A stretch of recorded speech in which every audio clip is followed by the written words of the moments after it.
10,000 pound axle repair kit for Dexter axles made before 7 of 2009.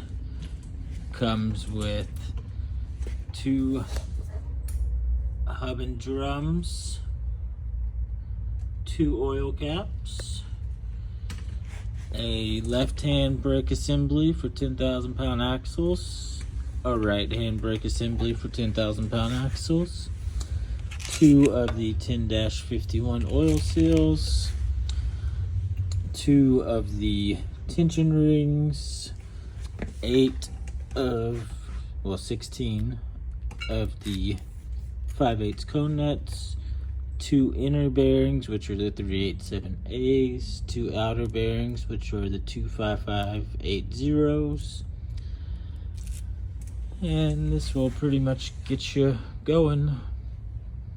10,000 pound axle repair kit for axles made before 07 of 2009 for Dexter 10Ks.